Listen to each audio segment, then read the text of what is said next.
Hello students, miscellaneous exercise, chapter 1st, question number 8th. Given a known empty set X, consider Px which is the set of all subsets of X. Px हम करते थे 11th में, Px is the power set. तो Px is the set which is in which all subsets are there. Define the relation R in Px as follows. For subsets A B in P X, A is related to B. जो subsets हैं P X में यानी elements हैं यानी वो subsets हो गए. A is related to B if and only if A is subset of B. A B से रिलेट होगा अगर ए सबसेट होगा बी से. बी का is R an equivalence relation on P X. ये चेक करना है क्या आर इक्विवेलेंस है यानी रिफ्लेक्सिव, सिमेट्रिक और ट्रांजिटिव है. justify your answer. You have to give the reason also. तो क्वेश्चन नंबर 6 और 7 सिलेबस में नहीं थे. Question number 8, Px is the set of all subsets of X. A is related to B if A is subset of B. ये relation given है. तो reflexive के लिए क्या चेक करते हैं हम, A is related to A. तो A is related to A for all A belongs to Px.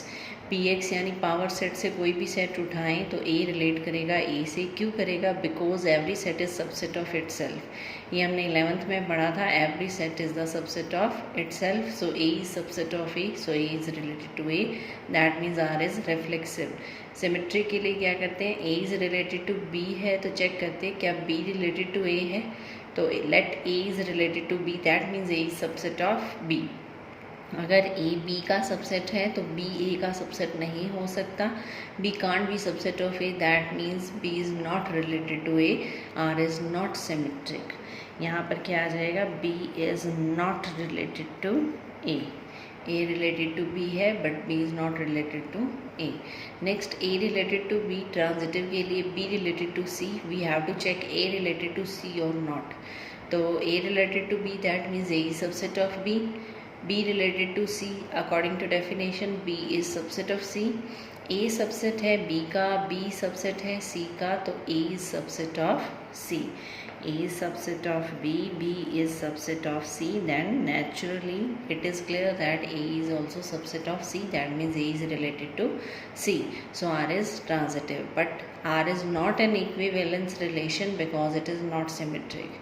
इसने equivalence पूछा था तो आप क्वेश्चन को यहीं पर फिनिश कर सकते हैं. There is no need to take the transitive part.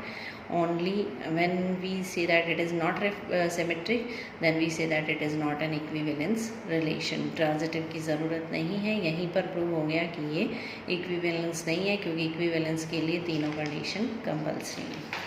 Next है हमारे पास क्वेश्चन नंबर 9th में क्या है हमारे पास, given a non empty set X. इसमें बाइनरी ऑपरेशन दे रखा है जो आपके सिलेबस में नहीं है, इसलिए ये भी रिमूव हो गया आपके सिलेबस से.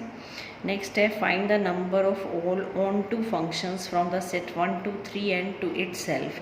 एक सेट दे रखा है 1 से लेकर n तक और इट सेल्फ का मतलब suppose it is A to A कितने ऑन टू फंक्शंस बनेंगे ये आपने बताना है. तो ऑन टू फंक्शंस जो हमारे होते हैं नंबर ऑफ परमुटेशंस के इक्वल होते हैं. Onto functions from 1 to 3 up to n to itself is a permutation on n symbols. Permutation का मतलब number of onto functions क्या बन जाएंगे, n factorial. NPN that means n factorial. Question number 11th में आपको inverse निकालना है. Inverse भी आपके सिलेबस से रिमूव हो गया है. 12th बाइनरी ऑपरेशन है. 13th is also binary operation. 14th binary operation है. तो ये आपके क्वेश्चन रिमूव हो गए हैं सिलेबस से. Question number 15, A is equal to -1 0 1 2 B -4 -2 0 2. F G A to B function defined by fx x square minus x belongs to A. Gx is 2 times of x minus 1 by 2 mod -1 x belongs to A. Are f and g equal? Justify your answer. तो अभी तक question क्या है हमारे पास, एक set A दे रखा है, एक सेट B दे रखा है. f और g जो फंक्शंस हैं A to B, F x इस तरह से एक्स स्क्वायर माइनस एक्स और जी एक्स है 2 times of mod of X minus 1 by 2 minus 1. अब इसने ये क्वेश्चन किया है क्या एफ और जी इक्वल है, तो जस्टिफाई भी करें. तो क्वेश्चन नंबर 15 में क्या है, सेट ए और बी दो सेट दे रखे हैं हमारे पास, एफ और जी फंक्शंस हैं from A to B. F X हो गया आपका X square minus X, X belongs to A. G X हो गया 2 times of mod of X minus 1/2 minus 1। F X है एक्स स्क्वायर माइनस एक्स। अब आपको क्या करना है, ए टू बी फंक्शन है, यानी आपकी जो डोमेन है वो क्या है, डोमेन है ए का मतलब ये एलिमेंट्स। अब हम ये एलिमेंट पुट करेंगे इसके और चेक करेंगे एफ और जी इक्वल हैं या नहीं। तो हमें क्या निकालना है, F of -1, F of 0, F of 1, F of 2।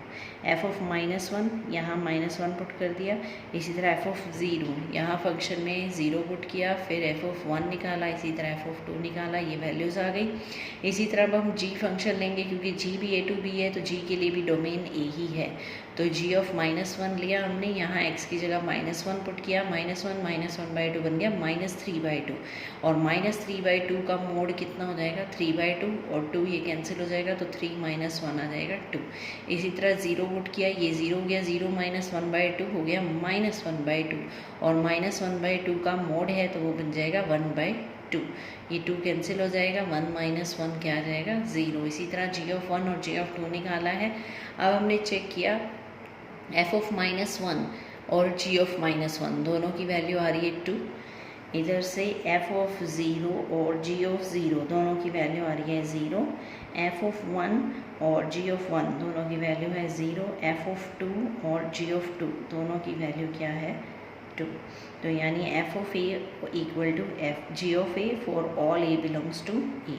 अगर हम ए से कोई भी एलिमेंट उठाते हैं तो एफ ऑफ ए और जी ऑफ ए इक्वल आ रहा है, hence function F and G are equal. इसका मतलब क्या है, एफ और जी इक्वल है। यही चेक करना था हमें कि ये इक्वल हैं या नहीं। ये थे up to 15th question. Thank you.